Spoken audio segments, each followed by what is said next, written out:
My name is Philippe. I am an engineer, an entrepreneur. I know nothing about artistic intervention. I'm not an artist. I was coming here to get a book for dummies in artistic intervention. But I'm extremely curious. I am extremely curious as far as innovation, management, and entrepreneurship is concerned. That's why I'm here. And I need your talent, your ideas, this unexpected discipline that I discovered. Of course, I am curious about arts, but I discovered recently that it can have an impact on the way innovation systems, management systems, economic systems can be better inspired and better changed for an improvement of socio-economic indicators. My job is basically summarized in 2 words: how to create innovation-based startups and how to help them growing, so that by adding infinitesimal particles of entrepreneurship, you create an impact on economic and social ecosystems. That's probably also why we are here today. Because probably, despite of the specific disciplines we represent, I suppose, and I take a risk by making that statement, that we are all here today because we believe in, okay, it's not very sexy, but we believe in Europe 2020. Well, at least in the search for smarter, more inclusive, more sustainable economies in Europe. We believe we are here because we are convinced, sorry to take that common statement for you, because we are convinced we need to work together in a multidisciplinary way to create the right conditions and to create companies who create economic values, economic wealth, social hopes, wealth and jobs. And we know we have to do it by embarking innovation by all means. We know we have to do it by embarking all very different set of skills and talents and mindset and competencies. We are also here because we believe in partnership between specialists of various disciplines. We're also here today because I think we commonly believe in not only public-private partnership, but also people, profit, and planet, a concept which might ring a bell for us. Yes, maybe we are here today because we believe in people, we believe in children.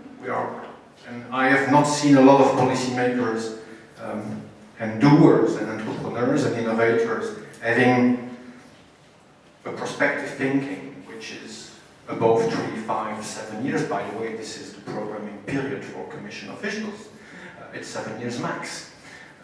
But I guess we all have children, and maybe introducing the children in our foresight thinking, forward thinking, is extremely important. And I think we are here because we believe in children. We believe in women because we believe in children, of course. Demonstration. No, but it's not a joke. It's not a joke. We believe in the group. We believe in the communities. We believe in innovation, by all means. We believe in entrepreneurship, in entrepreneurs.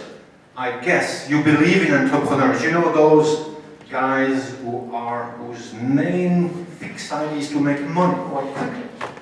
Let's respect them, because they are ordinary people who are achieving extraordinary adventures, and we need them. We need to believe in miracle.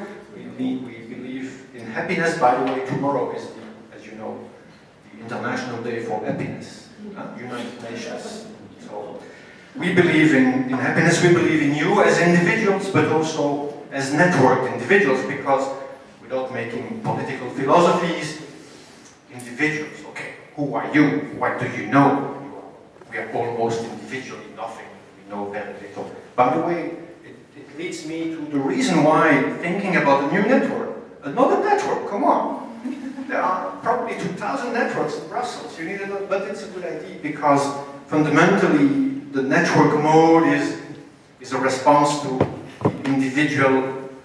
the limit of individualities. And the network is basically a place where you are searching for know-how, not exactly know-how, but where you are looking for trying to know who knows how. And yet, because that's just a human chain where you can access competence, skills, knowledge, know-how. It's a place where you can share values, including ethical values. I was recently in the Silicon Valley in the Stanford Business Club, and I was surprised that people were saying, if you want to enter that club, the critical factor is that you are not blacklisted as a bandit, as a business bandit. So you have to really think that ethics is coming back despite of different temptations to forget ethics in businesses. You will join network because you need models. You need role models, business models. Well, you are searching to position yourself in the community, in the world, in the planet, in your profession, at the outskirts of your profession. You need to share efforts, to share risk. You need to get recognition by your peers. That's why you are here, by the way.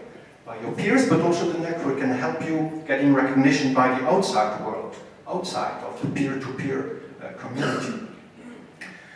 The network is very useful to confront your certainties and uncertainties to reality. In other words, a network is a humility check tool. Not only a reality check tool, but a humility check tool. So network should be humble and modest also a little bit. It's a place where you can pick inspiration.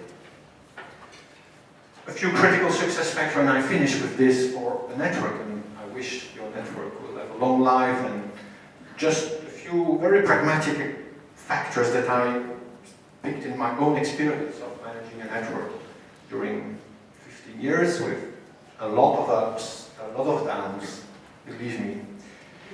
The first one is that you need, it's a bit paradoxical, to be focused. What is the core competence, the core discipline, the core know-how of this community? Especially if you are a newcomer in the market. How do you differentiate yourself with what is already existing? And there are so many already existing things, including things that might overlap with your core competence.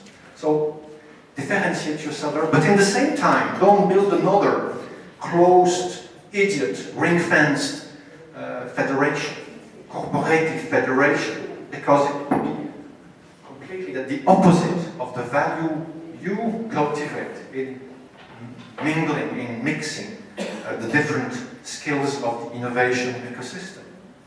You need to have a good chemist as a leader. You need to instillate chemistry. It's not only a mathematical equation, it's a chemistry of people and activities. You have to stay independent. Independent means to get a business model which puts you respected by all, even if sometimes you touch conflicts of interest with getting easy money, for example. You need to be able to say eyes in eyes to Agnes.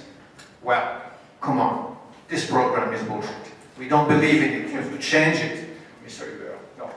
So you have to keep that degree of independence with evidence, because if you want to stay independent, you need to have a very good evidence-based system that put respected, credible data and facts on the table. That's how you will get respected.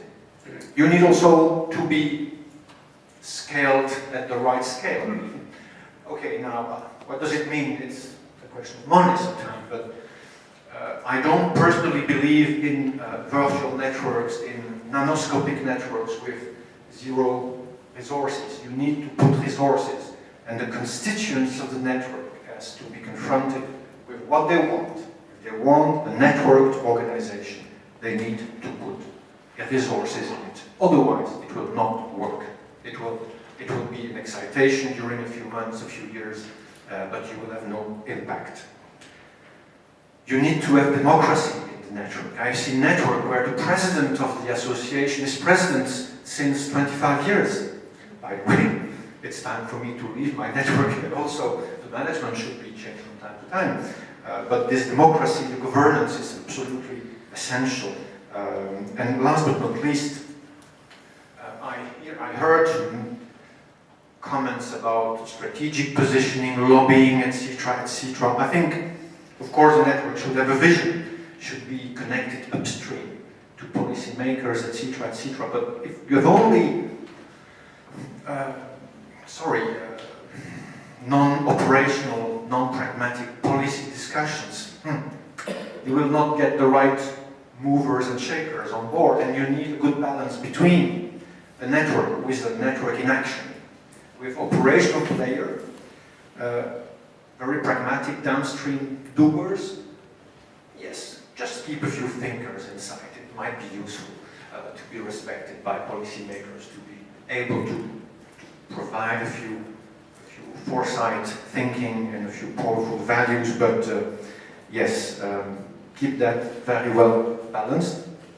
And last but not least, continue to build your conviction and to share your conviction, your energy about what you do as a group, and be tolerant with the variations of your doctrines. I don't know if there is a dogmatic doctrine about artistic intervention in the public sector, in the private sector, but stay absolutely open to any kind of alternative conviction that will reinforce the dynamics of the community, and I wish you